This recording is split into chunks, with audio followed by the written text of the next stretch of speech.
Welcome back to my channel. কেমন আছো তোমরা?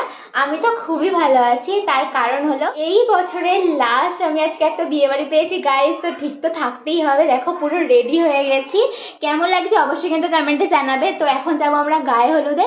আমি মা কিন্তু রেডি হয়ে গেছি, তো চলো আমাদের জন্য সবাই দাঁড়িয়ে আছে। তো বাড়ির একদম কাছেই বিয়ে, যদিও তোমাদের এটা বলাই হয়নি, বাড়ির একদমই কাছে, জানলা থেকে বিয়ে বাড়ি দেখা যায়। তো তোমাদের পরে কখনো দেখা উচিত। এখন প্রচন্ড আমরা তাড়াহুড়ায় আছি, তো চলো আগে বেরাই, দেন তোমাদের সাথে কথা বলছি।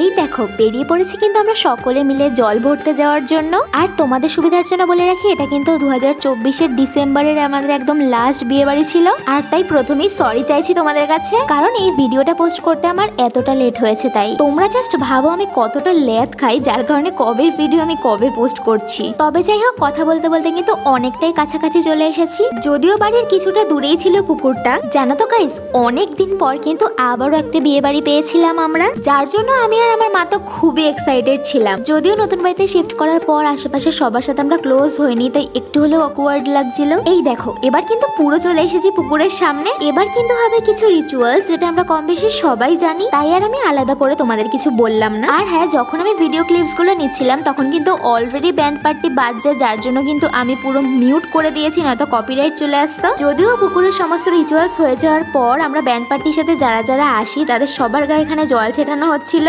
আর তারপর পুকুরের গা ঘেঁষে কিন্তু একটা মন্দির ছিল, যেখানে সবাই মিলে দাঁড়িয়ে পড়লাম একটু রেস্টের জন্য। আর রেস্ট করা হয়ে গেলে কিন্তু সবাই এখানে নাচতে নাচতে রওনা দিল বাড়ি ফেরার জন্য, কারণ এরপরে আরো রিচুয়ালস আছে যেগুলো করতে হবে, না তো দেরি হয়ে যাবে। এই দেখো এটা হচ্ছে বিয়ের মণ্ডপে যাওয়ার গেট, যেখান থেকে সবাই ঢুকবে, তাই এটা এত সুন্দর করে সাজানো হয়েছে।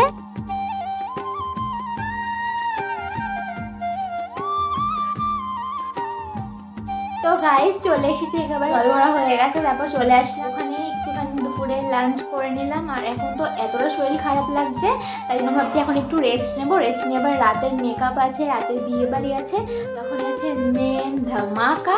তোমরা পুরোপুরি ব্লগটা কিন্তু অবশ্যই দেখতে থাকবে, একদমই স্কিপ না করে। তো এখন আমি একটু রেস্ট নিয়েছি, নলা সত্যি পারবো না, কারণ অনেক সকালে বলবো না, হাত নিয়েও বলবো না, তবে জানি না কেন মানে খুব একটু টায়ার্ড লাগছে, এখন একটু শুতেই হবে। তো এখন একটু ঘুমিয়ে তারপর তোমাদের সাথে দেখা হচ্ছে। তো তোমরা ব্লগটা কিন্তু দেখতে থাকো। 2000 years later. তো গাইস দুপুরে খাওয়া দাওয়া করে ঘুমিয়ে একেবারে কিন্তু রেডি হয়ে তারপর তোমাদের সাথে কথা বলছি। তো এখন যাবো বিয়ে বাড়িতে। হ্যাঁ, মানে রোজকার মতো আজকেও লেট করে ফেলেছি, জানি না কি কি পাবো আর কি কি পাবো না, তো সেগুলোই তোমাদের সাথে শেয়ার করব।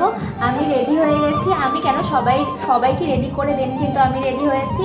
এখানে এই দেখো মা অলরেডি, এখনো কিন্তু মা সাজছে।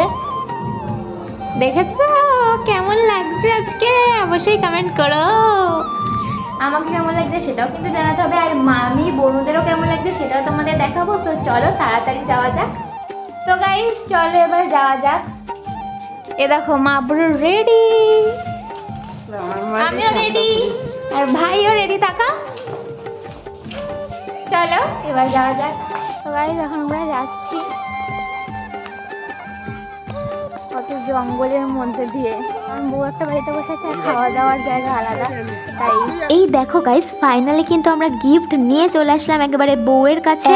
লাস্ট আমি তোমাদের বউয়ের মুখটাও দেখিয়ে দিলাম। দিনের বেলা এত লেটে গায়ে হলুদ হয়েছে, যার জন্য আমি মুখটা দেখাতেই পারিনি ক্যামেরায়। তবে মা কিন্তু চলে গেলে একেবারে বউয়ের কাছে গিফট দিতে, আর গিফট দিয়ে কিন্তু আমরা বেরিয়ে পড়লাম। গিফট দিয়ে কিন্তু আমরা আর দাঁড়াবো না, একেবারে চলে যাব বিয়ের মণ্ডপের ওখানে, কারণ মণ্ডপ আর বউ যেখানে বসেছে সেটা আলাদা জায়গা। তাই যাবো আর দেখবো যে কি কি স্টল বসেছে আর কি কি অ্যারেঞ্জমেন্ট করা হয়েছে। তো চলো যাওয়া যাক। প্রথমেই কিন্তু চলে আসলাম একেবারে মেন গেটের সামনে, মানে যেখান থেকে সবাই ঢুকবে। সেখানে কিছু ফটো ভিডিও তুলে তারপর কিন্তু একেবারে চলে আসলাম খাবার স্টলের ওখানে। স্টলে কিন্তু ছিল ফুচকা আর কফি আর পকোড়াও ছিল, বাট আমি ফুচকাটাই খেয়েছি, কারণ ফুচকা আমার খুবই ফেভারিট। দেখো প্রথমে ভেবেই নিয়েছিলাম যে খুব একটা বেশি স্টলের খাবার খাবোই না, কারণ আমার একটু গ্যাসের প্রবলেম আছে, যার জন্য সেদিন সারা দিনটাই শরীরটা খারাপ ছিল। যেহেতু বিয়ে বাড়ি বলে কথা, তাই একদমই মিস করিনি। যেহেতু তোমাদের আগেই বললাম বিয়ে বাড়িটা আমাদের পাড়ারই, আর বিয়ে বাড়িতে যারা ছিল তারা সবাই পাড়ার মানুষই ছিল, যার জন্য আমি কি কথা বলেছি আমার টোটালি মনেই নেই। আর এই দেখো ওদিকে ফুচকা খেতে খেতে দেখি খাবারের জায়গায় লাইন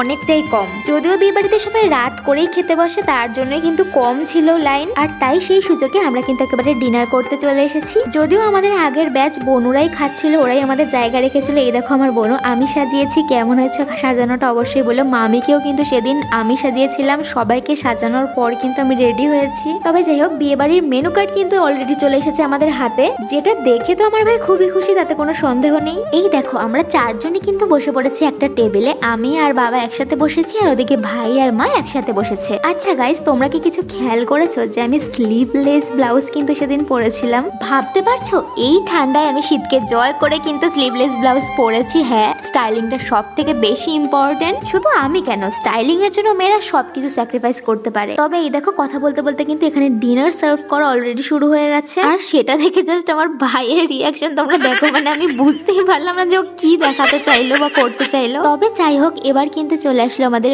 মেন কোর্স, সেটা ছিল চিকেন বিরিয়ানি। আচ্ছা, বিরিয়ানি তোমরা কারা কারা খেতে ভালোবাসো অবশ্যই কিন্তু কমেন্টে জানিও। আমার তো খুবই ফেভারিট। জানো তো, খাওয়ার সময় যদি ভিডিও করি আর তখন যদি কেউ তাকিয়ে থাকে আমার না খুবই অকওয়ার্ড লাগে, যার জন্য আমি ক্যামেরায় সেদিন অন করতে পারিনি। তবে হ্যাঁ, ডিনার শেষ হয়ে যাওয়ার পরে কিন্তু দেখি এদিকে বর চলে এসেছে। তবে হ্যাঁ, বর কিন্তু অনেক লেটে এসেছিল, যদিও বিয়ের লগ্ন ছিল রাত 12:30টার সময়। আর এদিকে তো আমাদের খাওয়া দাওয়া হয়ে গেছে, বাট খাওয়া দাওয়ার পরে আমরা ভেবে নিয়েছিলাম যে আমরা বিয়ের রাত অবধি দেখবো। তবে এই ঠান্ডার মধ্যে সারা রাত জেগে বিয়ে দেখা সত্যি অসম্ভব ছিল, তাই বাড়ি ফিরতে বাধ্য হলাম।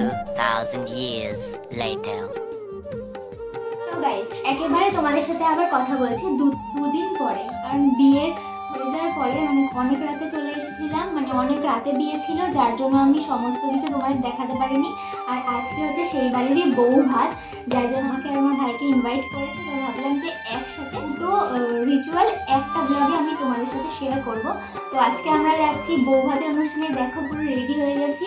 আর কেমন লাগছে কিন্তু অবশ্যই কমেন্টে জানিও। তো চলো, সবাই রেডি হয়ে গেছে, আমরা কন্যাযাত্রী, আমাদের জন্য ওয়েট করা হচ্ছে। তো চলো দেখা যাক কি কি হয়, তোমাদের সাথে শেয়ার করবো। তো দেখতে থাকো গাইস। আমরা এবার আমার বনুকে ছাড়াই যাচ্ছি। কেমন বনু, ভালো লাগছে? আমরা তোকে নিয়ে যাচ্ছি না কেন? তুমি রাগ করাচ্ছো? এই দেখো গাইস, ও রেডি, ভাই রেডি, আমিও রেডি। চলো এবার যাওয়া যাক। বাড়ি থেকে বেরিয়ে আমরা কিন্তু একেবারে চলে এসেছি বাসে। বাসে কিন্তু ঠিক করা হয়েছিল কন্যাযাত্রী সহ যাওয়ার জন্য। এদিকে দেখো বোন পুরো চাদর দিয়ে ঢেকে নিয়েছে। হ্যাঁ, প্রচন্ড ঠান্ডা ছিল বিয়ের দুদিন। রাত 9টা থেকে 9:30 বাজে, তখন কিন্তু অ্যাটলাস্ট বাস ছাড়া হয়েছিল। মানে কত লেটে ভাবো। আমি আর বোন তো বসে বসে এটাই ভাবছিলাম যে আমরা এত লেটে যাচ্ছি আর বাড়ি ফিরবো কখন। অ্যাটলাস্ট অনেকটা রাস্তা আসার পর কিন্তু আমরা একটু আলো আলো দেখতে পাচ্ছি, যার জন্য আমরা ভেবেছি হ্যাঁ আমরা বিয়ে বাড়ির কাছাকাছি অলরেডি চলে এসেছি। ঠিক এতটাই ক্রাউড ছিল যার জন্য আমি নিজের ভয়েসে তো কোনো কথা বলতেই পারছিলাম না। এই দেখো বিয়ে বাড়ির মেন গেটের সামনে কিন্তু আমরা সবাই কন্যাযাত্রী একবারে দাঁড়িয়ে পড়েছি। আর এইবার কিন্তু আমরা একেবারে ঢুকে গেছি রিসেপশনে, যেখানে বউ বসেছিল। চারিপাশটা এত সুন্দর করে সাজানো হয়েছিল যার জন্য আমি ক্যামেরা না করে একদমই পারলাম না। কন্যাযাত্রী ঢোকার পরে মেয়ের বাড়ির রিলেটিভরা কিন্তু অলরেডি চলে গেছে ফটো তুলতে সবাই একসাথে। আর আমি আর ভাই এখানে দাঁড়িয়ে আছি গাইস, কারণ আমাদের কেউ চেনে না। দাঁড়িয়ে কিন্তু ডিসাইড করলাম আমরা স্টলের ওখানে যাব। আর গিয়েই কিন্তু পকোড়া আরো অনেক আইটেম কিন্তু খাওয়া স্টার্ট করে দিয়েছি গাইস, যেগুলো খেতে দারুণ ছিল। দেখো আমি নাম জানি না, তবে হ্যাঁ চিকেনের আইটেমই ছিল আর একটা ভেজিটেবল হয়তো ছিল। এই মুহূর্তে আমার মনে পড়ছে না, তাই পুরোপুরি বলতে পারলাম না তোমাদের।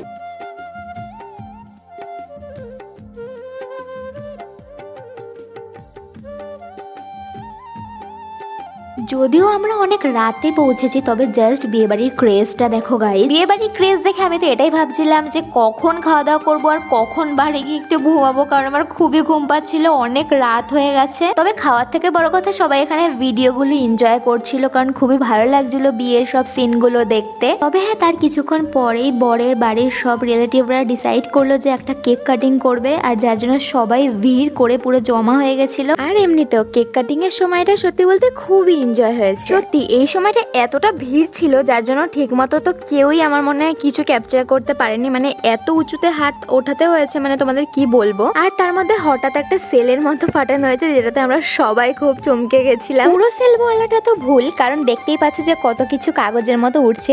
ইভেন এখানে নকল টাকার নোটও ছিল, যেগুলো তুলতে গিয়ে সবাই তো ভেবেছিল হয়তো এগুলো সত্যি আসল নোট, বাট সবাই কিন্তু স্ক্যাম হয়ে গেছিল। আর জানো তো এই জায়গাটা যেহেতু সমস্ত স্টলের সামনে করা হয়েছিল, আরো একটা বড় স্ক্রিনের ব্যবস্থা ছিল যেখানে সবাই খাচ্ছিল, প্লাস স্ক্রিনে সমস্ত দেখতেও পাচ্ছিল আর তেমন এনজয় করছিল। কেক কাটিং হয়ে যাওয়ার পরে কিন্তু আমরা সবাই মিলে চলে গেলাম একেবারে খাবার জায়গায়, কারণ এক এক করে না যদি শেষ করি খাবার তাহলে ফিরতে ফিরতে আমাদের অনেক লেট হয়ে যাবে। আইটেম তো অনেক কিছু ছিল, বাট ফার্স্টেই কিন্তু এগ ডেভিল দিয়ে শুরু হয়েছে। আমার জাস্ট প্লেটের অবস্থা দেখো, মানে আমি খাবো না ভিডিও করবো, আমি সত্যি কিছু বুঝতে পারছিলাম না। ও হ্যাঁ, তোমাদের তো বলাই হয়নি, আমি, আমার বোন, ভাই আর আমার মামারাই কিন্তু গেছিলাম। আর হ্যাঁ, একটা কথা, এতটা ভিড় ছিল খাবার জায়গায়, মানে আমরা যে বসতে পেরেছি এটাই অনেক। প্রথমে এগ ডেভিল, রাধা পল্লবী চানা মশলা দিয়ে দেওয়ার পরেই কিন্তু চলে আসলো গরম গরম সাদা ভাত, আর তারপর চলে আসলো ডাল, আর তারপর দিয়ে দিল চিপস, যেটা আমি খুবই ভালোবাসি, মানে ডালের সাথে চিপস দিয়ে খেতে আমার দারুণ লাগে। তোমাদের কাদের ভালো লাগে অবশ্যই কিন্তু কমেন্টে জানিও। মেনু কার্ড দেখলে যেহেতু আমরা সবই জেনে যে কি কি আইটেম রান্না হয়েছে, তাই জন্য আমি সবচেয়ে স্পেশালি যেটার জন্য ওয়েট করেছিলাম সেটা কিন্তু গরম গরম মটন কষা। গাইস, তোমরা কারা কারা মটন কষা ভালোবাসো অবশ্যই কিন্তু কমেন্টে জানিও। আর একটা কথা তো তোমাদের বলাই হয়নি, জানো তো কন্যাযাত্রীতে আমরা যারা যারা গেছিলাম সবার ফার্স্টেই কিন্তু আমরা খেতে বসেছিলাম। তো যাই হোক, খাওয়া দাওয়া হয়ে যাওয়ার পর কিন্তু আমরা এটাই ডিসাইড করেছিলাম যে যেই ক্লিপস গুলো আমরা নিতে পারিনি, খাওয়া দাওয়া শেষ হলে ফাঁকা হলে আমরা সেই ক্লিপস গুলো নেব।